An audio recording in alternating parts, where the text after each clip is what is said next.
It is December 30th, 2007. It's on a Sunday evening, just a few minutes to 7 p.m. We are at State House, Nairobi, the official residence for the head of state. A group of reporters and government officials have gathered to witness the swear-in ceremony of President Mwai Kibaki for his second and final term in office. The atmosphere within the venue is very tense. This is because the people present are in fear of what will happen when the whole nation discovers that Kibaki is about to seize power. Just 3 days ago, Kenyans went to the ballot to elect their new leaders, down from the position of councillor and up to the position of president. The highly contested general election was conducted by the state-funded Electoral Commission of Kenya, otherwise known as ECK, that was chaired by Samuel Kivuitu and co-chaired by Kehara Mutu. 2 years before the election, the ECK conducted a nationwide referendum for a new proposed constitution. The referendum had brought division within the coalition government and split the coalition into two: those who were for, led by President Kibaki, and those who were against, led by Raila, who was the Minister of Roads and Housing. Just 3 years earlier, Kibaki came into power as Kenya's third president because of the NARC coalition that ended Moi's 24 years grip on power. As a part of the NARC pre-election memorandum of understanding, the coalition had agreed upon the creation of a new constitution that will trim the powers of the president by creating a new position of prime minister, so as there wouldn't be a repeat of an iron fist rule that was experienced under Moi. During the constitutional building process, Kibaki betrayed the NARC MOU and proposed a draft constitution that was just a modified version of the current one, that retained significant powers for the president, and the proposed prime minister position that was supposed to be reserved for Raila Odinga, who played a significant role in Kibaki's win in 2002, was dropped. This is what led to the division of the coalition by 2005. After 2 months of vigorous campaigns, with each side heavily relying on its tribal blocs, Kibaki lost to the no vote by a margin of approximately 1 million votes. Infuriated by the humiliating loss, President Kibaki went berserk on his entire cabinet. He fired all his ministers and assistant ministers, and later appointed new ministers about 2 weeks later, who comprised of individuals loyal to him. Meanwhile, for Raila, together with his sacked allies, they united to form a new political party, the Orange Democratic Movement, ODM, that was based on the Orange Movement that gave them victory in the 2005 referendum. Formerly united as allies, Kibaki and Raila headed to the 2007 polls as bitter rivals. The 2007 campaign centered around tribalism. The ODM faction accused Kibaki of ethnic patronage. After the dramatic firing of his ministers in 2005, Kibaki appointed new ministers whom the majority were from his ethnic group of the Kikuyu, Kenya's largest tribe. Most parastatals and government institutions by 2007 were either headed or co-headed by the Kikuyus. This perceived ethnic favoritism was used by the ODM to galvanize support from the other 41 Kenyan tribes, that eventually led to the 41 versus 1 slogan, a phrase that was used to characterize the election as a contest between the country's single largest ethnic group and the other 41 tribes. Kibaki's PNU responded with Kikuyu privilege and derogatory remarks against Raila's ethnic group of the Luo, who weren't known for practicing circumcision, citing specifically to Odinga that an uncircumcised man cannot rule Kenya. Instead of addressing real issues like corruption, unemployment, and poverty that affected majority of Kenyans, politicians opted to brew tribal hatred among their followers that raised tensions as the country was preparing to vote on December. Even before the vote was cast, A lot of people and opinion polls were predicting an Odinga victory. See, in 2007, Kenya was made up of 8 provinces. Apart from Nairobi, the other 7 provinces had a particular ethnic group that was the most dominant one, in terms of numbers.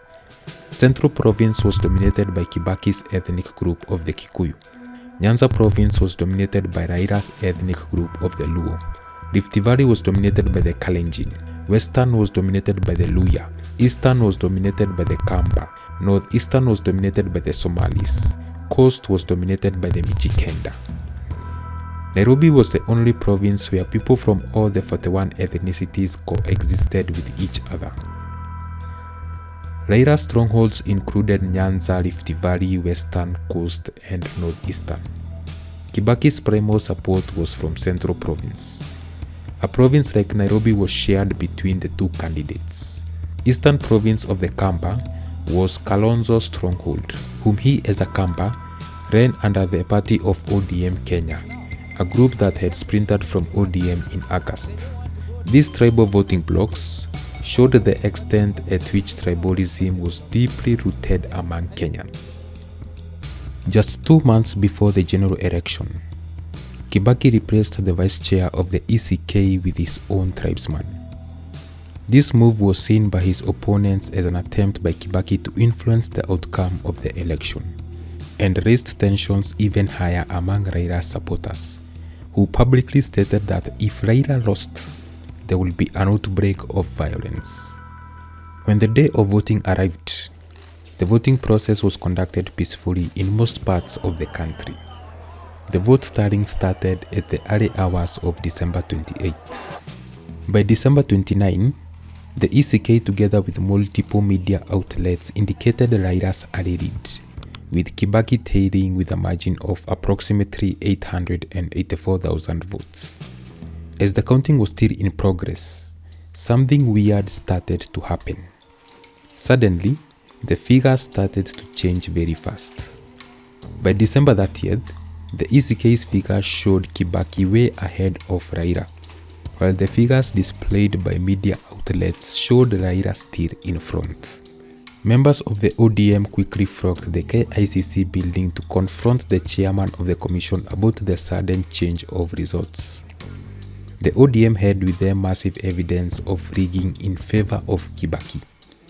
They presented the chairman with evidence showing discrepancies between presidential and parliamentary tallies, exceeding 15% in Kibaki favoring areas, and variances between polling station results and constituency results.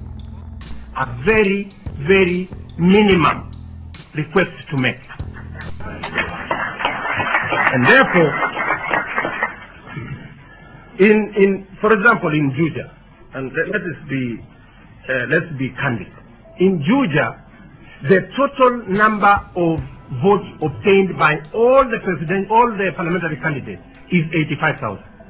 The president has 100,000. Now it means 15,000 people voted for the president and walked away. They didn't vote for the parliamentary candidate. I mean, how is that possible? The national tallying by the ECK was so bad and fraudulent to the point where the chairman was in a hurry to declare the winner, even after publicly stating that he did not know where some of the returning officers were, raising the question as to why was he in such of a hurry to declare the results without evidence from all the 210 constituencies. And we can't get our officers, I don't know. So, I don't know where they are. And so, no. By this point, what members of the ODM were fearing since the start of the election became a reality. Kibaki was rigging in himself.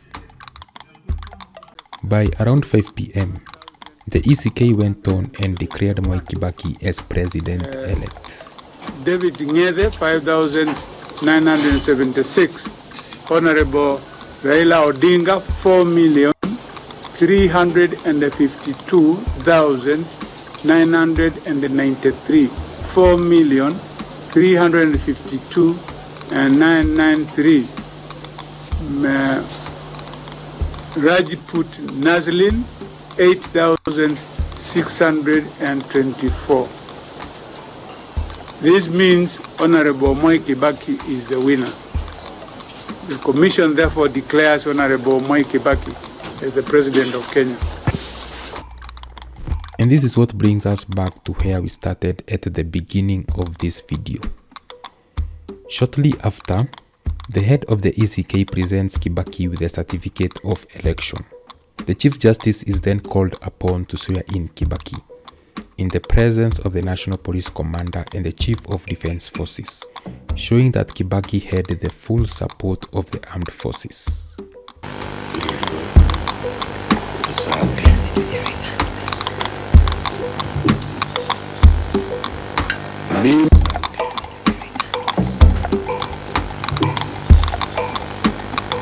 Mimi Mwai Kibaki naapa kwamba nitatenda kazi zangu za urais kwa Jamhuri ya Kenya kwa uaminifu na kutimiza wajibu wa kazi hizo kwa bidii na kwa moyo mkunjufu, na kwamba nitawatendea haki watu wote kwa mujibu wa sheria, mila na desturi za Jamhuri ya Kenya, bila uoga, pendeleo, uba wala chuki. Ewe Mwenyezi Mungu unisaidie.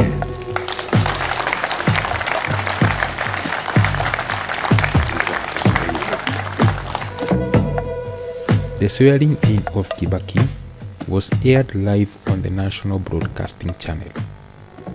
After the whole nation saw what had just happened, there was a spontaneous outbreak of violence within Nairobi and areas dominated by ODM. This will be the start of a 2-month-long period of inter-ethnic cleansing and will go down as one of the lowest moments of post-independent Kenya. The Kikuyus became the primal target of the violence. In Nairobi's slums of Kibera and Mathare, where the Luos and the Kales coexisted with the Kikuyus, anyone found to be a Kikuyu was either hacked down with a machete or killed by a mob. Kikuyus were easily identified by their popular surnames on their ID cards or snitched on by their neighbors of different tribes. In the Rift Valley, it is where a lot of killings happened. A notorious incident occurred in New Year's Day of 2008 when attackers set fire to the Kiambaa Church near Eldoret, killing over 30 Kikuyus sheltering inside.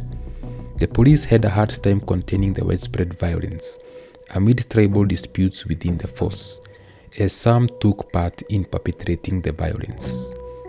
The Kikuyus responded with their own reprisal attacks against the Luos and the Kalenjins, especially in places like Nakuru and Naivasha.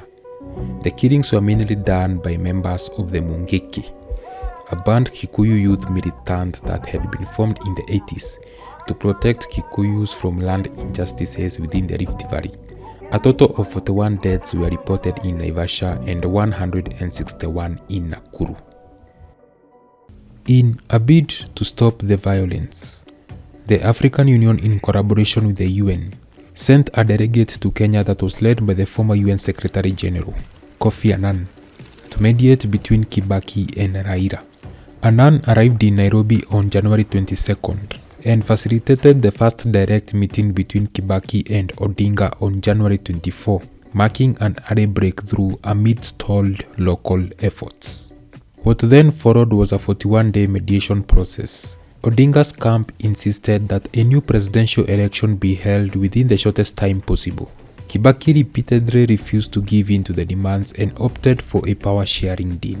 On February 18, the US Secretary of State, Condoleezza Rice, visited Nairobi and met both Raila and Kibaki separately to insist on a real power-sharing deal, and warned the two that failure to reach a deal could lead to reduced US aid and targeted sanctions against obstructing individuals. Just 10 days later, Kibaki and Odinga signed the agreement on the principles of power sharing at Harambee House, formalized as the National Accord and Reconciliation Act of 2008, which created the position of Prime Minister for Odinga, establishing a grand coalition government that helped to stop the killings. The aftermath of the 2007 post-election violence left over 1,500 people dead and over 600,000 people internally displaced. The ICC will go on to investigate 6 Kenyans in connection with the 2007-2008 post-election violence. The charges against all 6 would later be dropped, with the prosecution citing a lack of evidence and alleged witness intimidation. 2 of the 6 who were prosecuted would end up becoming future presidents.